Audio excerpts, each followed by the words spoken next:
ಏನಿದೆ, ಜೀವ ಮರಣ ಎರಡೂ ಇದೆ. ನೀನು ಜ್ಞಾನವಂತನಾಗ್ಬೇಕಂದ್ರೆ ಏನ್ ಮಾಡಬೇಕು? ಒಳ್ಳೆಯದನ್ನೇ ಉಂಡಿ ತೃಪ್ತನಾಗ್ಬೇಕು. ಮತ್ತೆ ದೇವ್ರ ಮೇಲೆ ನಿಂದೆ ಆಗ್ತಾರೆ ಬೇರೆ ಜ್ಞಾನಿಗಳು. ತಿಳಿಯದೆ ಮಾತನಾಡುವಂತ ಮೂಢ ಜನರು ಏನಾಗಿದ್ದಾರೆ ಅಂದ್ರೆ ದೇವರ ಮೇಲೆ ನಿಂದೆ ಹಾಕುವ ಆಗಿದ್ದಾರೆ. ಒಂದು ಸಾರಿ ದೇವರ ಮನಸ್ಸು ಯಾವತ್ತಾದ್ರೂ ಅರ್ಥ ಮಾಡ್ಕೊಳ್ಳೋದಕ್ಕೆ ಇಷ್ಟಪಟ್ಟಿದ್ಯಾ ನೀನು ಮನುಷ್ಯ? ಆ ತಂದೆಯಾದ ಪರಮಾತ್ಮನ ಮನಸ್ಸು ಎಂಥದ್ದು ಒಂದು ಸಾರಿ ಇಷ್ಟಪಟ್ಟಿದ್ಯಾ ನೀನು ಅರ್ಥ ಮಾಡ್ಕೊಳ್ಳೋದಕ್ಕೆ? ಏನ್ ಬೇರೆ ಮಾಡೋದೆಲ್ಲ ಕೆಟ್ಟ ಕಾರ್ಯಗಳನ್ನು ಮಾಡಿ ದೇವರು ನನ್ನ ಹಣೆ ಬಾರದಲ್ಲಿ ಬರ್ದಿದ್ದಾನೆ ಅಂತಾರೆ ಬೇರೆ. ಕೆಲವರು ನೋಡಿ ಬೇರೆ ಕುಡಿದು ಕುಡಿದು ಕುಡಿದು ಲಿವರ್ ಎಲ್ಲ ಡ್ಯಾಮೇಜ್ ಆಗಿ ಹಾಸ್ಪಿಟಲ್ ಅಡ್ಮಿಟ್ ಆದಾಗ ಏನಂತಾರೆ ಅಂದ್ರೆ ದೇವರು ನನ್ನ ಹಣೆ ಬಾರದಲ್ಲಿ ಬರ್ದಿದ್ದಾನೆ. ಡಾಕ್ಟರ್ ಯಾಕಪ್ಪ ಇಷ್ಟೊಂದು ಕುಡಿತಾ ಇದೀಯಾ? ನಿನ್ನ ಲಿವರ್ ಎಲ್ಲ ಡ್ಯಾಮೇಜ್ ಆಗಿದೆ, ನಿನ್ನ ಕಿಡ್ನಿ ಎಲ್ಲ ಇವತ್ತು ಬ್ಲಾಸ್ಟ್ ಆಗೋ ಮೂಮೆಂಟ್ ಇದೆ, ನೀನು ಸಾಯೋ ಪರಿಸ್ಥಿತಿ ಇದೆಯಾ, ಯಾಕೋ ಹಿಂಗ್ ಮಾಡ್ತಾ ಇದೀಯ ಅಂದ್ರೆ ಏನ್ ಮಾಡೋದು ಡಾಕ್ಟ್ರೆ? ನನ್ನ ಹಣೆ ಬಾರದಲ್ಲಿ ದೇವರು ಈ ರೀತಿ ಕುಡಿದು ಕುಡಿದು ಕುಡಿದು ಕುಡಿದು ಸಾಯಿ ಅಂತ ಬರ್ದಿದ್ದಾರೆ. ಹೌದಾ? ಈ ರೀತಿ ಬರ್ದಿರ್ತಾರ ದೇವರು? ಕೆಲವ್ರು ನೋಡಿ ಬೇರೆ, ಕೆಲವರು ಕಳ್ತನ ಮಾಡಿ ದುಡ್ಕೊಂಡು ತಿನ್ನಲ್ಲ ಬೇರೆ, ಮೈ ಬಾರ ಕಳ್ತನ ಮಾಡಿ ಅಲ್ಲಿ ಇಲ್ಲಿ ದೋಚ್ಕೊಂಡು ಬದುಕ್ತಾ ಇರ್ತಾರೆ. ಒಂದ್ ದಿವಸ ಪೊಲೀಸವ್ರ ಕೈಗೆ ಸಿಗಾಕೊಂಡಾಗ ಪೊಲೀಸವ್ರು ಕೇಳ್ತಾರೆ, ಏನು ಇಷ್ಟೊಂದು ಕಳ್ತನ ಮಾಡಿದ್ದೆ ನೀನು, ಯಾಕೋ ಈ ರೀತಿ ಬದುಕ್ತಾ ಇದೆಯಾ ಅಂದ್ರೆ ಏನ್ ಮಾಡಿದ್ದು ಇನ್ಸ್ಪೆಕ್ಟ್ರೆ, ನನ್ನ ಹಣೆ ಬರದಲ್ಲಿ ದೇವರು ಈ ರೀತಿ ಬರ್ದಿದ್ದಾರೆ, ಅದಕ್ಕೋಸ್ಕರ ನಾನು ಕಳ್ತನ ಮಾಡ್ತಾ ಇದ್ದೆ.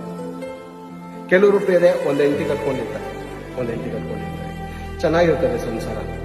ಹೆಂಡತಿಗಿಂತ ಸ್ವಲ್ಪ ಚೆನ್ನಾಗಿರೋರು ಕಾಣಿಸ್ತಾರೆ, ಅವಳು ಮದುವೆ ಆಗ್ತಾರೆ.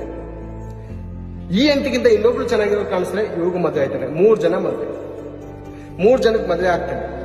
ಇವನ್ ಜೀವನದಲ್ಲಿ ಬೇರೆ ಅವ್ರಿಗೆ ಸುಖ ಸಮಾಧಾನ ಕೊಡ್ತಾ ಕೊಡ್ತಾ ಇವನ್ ಜೀವನದಲ್ಲಿ ಸುಖ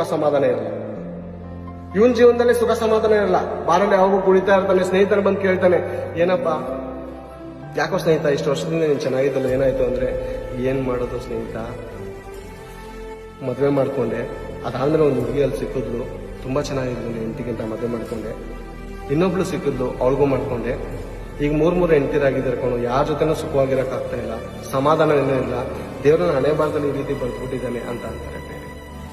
ಅಲ್ಲ ಬೇರೆ, ಒಂದು ತಂದೆ ತಾಯಿಗಳು ಭೂಮಿ ಮೇಲೆ ಇರುವಂತ ಮನುಷ್ಯನೇ 4 ಜನ ಮಕ್ಕಳು ಇರ್ತಾರೆ ಬೇರೆ. ಆ ಮಕ್ಕಳು ಯಾವ ರೀತಿ ಬದುಕ್ಬೇಕಂತ ಒಬ್ಬ ತಂದೆ ತಾಯಿ ಇಷ್ಟಪಡ್ತಾನೆ? ಒಬ್ಬ ಡಾಕ್ಟರ್ ಆಗ್ಬೇಕು, ಒಬ್ಬ ಇಂಜಿನಿಯರ್ ಆಗ್ಬೇಕು, ಒಬ್ಬ ಪ್ರೊಫೆಸರ್ ಆಗ್ಬೇಕು, ಈ ದೇಶಕ್ಕೆ ಒಳ್ಳೆ ಪ್ರಜೆ ಆಗ್ಬೇಕು ಅಂತ ಒಂದು ತಂದೆ ತಾಯಿಯ ಕೋರಿಕೆ. ಸಾಮಾನ್ಯ ತಂದೆ ತಾಯಿಯ ಕೋರಿಕೆಗಳು ಏನಿರುತ್ತೆ, ಇದೇ ಇರ್ತದ? ಆ ತಂದೆ ದುಷ್ಟನಿದ್ರು ಪಾಪಾತ್ಮನಿದ್ರು ತನ್ನ ಮಗನು ಒಳ್ಳೆ ರೀತಿಯಲ್ಲಿ ಬದುಕಬೇಕಂತ ಇಷ್ಟಪಡ್ತಾನೆ. ಈ ತಂದೆ, ಭೂಲೋಕದಲ್ಲಿರುವಂತಹ ಈ ತಂದೆ ಮತ್ತು ಆ ಪರಮ ತಂದೆ, ಆ ಪವಿತ್ರ ಆತ್ಮನಿಂದ ಪ್ರತಿಯೊಂದು ಮಾತುಗಳನ್ನು ಬರೆಸಿರುವಂತಹ ಆ ದೇವರು, ಪರಿಶುದ್ಧನಾಗಿರುವಂತಹ ಆ ತಂದೆಯಾದ ಪರಮಾತ್ಮನು ನೀನ್ ನೀಚನಾಗಿ, ದುಷ್ಟನಾಗಿ, ವ್ಯಭಿಚಾರಿಯಾಗಿ, ಕಳ್ಳನಾಗಿ 3 ಹೆಂಡತಿಯನ್ನು ಕಟ್ಕೊಂಡು ನೀನು ಹಾಳಾಗುವಂತ ದೇವ್ರು ನಿನ್ನ ಹಣೆ ಬಾರದಲ್ಲಿ ಬರ್ದಿರ್ತಾರ?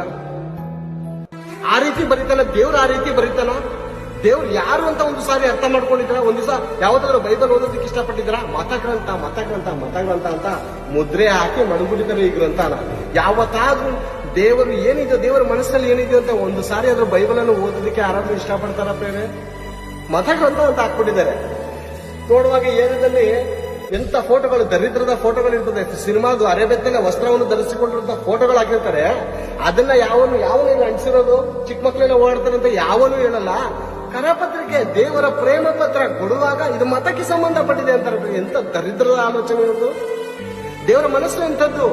ಯಾಕೋಬನ ಬರೆದ ಪತ್ರಿಕೆ 1ನೇ ಅಧ್ಯಾಯ 3ನೇ ವಚನದಲ್ಲಿ ನೋಡಿಕೊಳ್ಳೋಣ. ದೇವರು ಎಂಥವ್ರು ಅಂತ ಗೊತ್ತಾಗುತ್ತೆ ಅಲ್ಲಿ. ಯಾಕೋಬನು ಬರೆದ ಪತ್ರಿಕೆ, ಯಾರಾದ್ರೂ ಒಂದ್ಸರಿ ಓದಿಪಿ 1:13.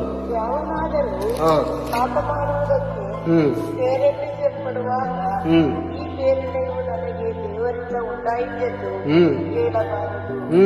ದೇವರು ಕೆಟ್ಟದಕ್ಕೇನು ಸಂಬಂಧಪಟ್ಟವನಲ್ಲ, ಆತನು ಯಾರನ್ನು ಪಾಪಕ್ಕೆ ಪ್ರೇರೇಪಿಸುವುದಿಲ್ಲ. ಸಾಕು.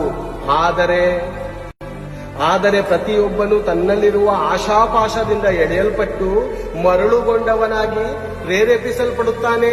ಆಮೇಲೆ ಆಸೆಯು ಬಸುರಾಗಿ ಪಾಪವನ್ನು ಹೇರುತ್ತದೆ. ಪಾಪವು ತುಂಬಾ ಬೆಳೆದು ಮರಣವನ್ನು ಹಡಿಯುತ್ತದೆ. ದೇವರು ಕೆಟ್ಟದ್ದಕ್ಕೆ ಸಂಬಂಧಪಟ್ಟವನಲ್ಲ. ಮನುಷ್ಯನೇ ಅರ್ಥ ಮಾಡ್ಕೋ. ಕುಮಾರ್ ಸಹೋದರನೇ, ಬಾಲಾಜಿ ಸ್ನೇಹಿತನೇ, ಅರ್ಥ ಮಾಡ್ಕೋ.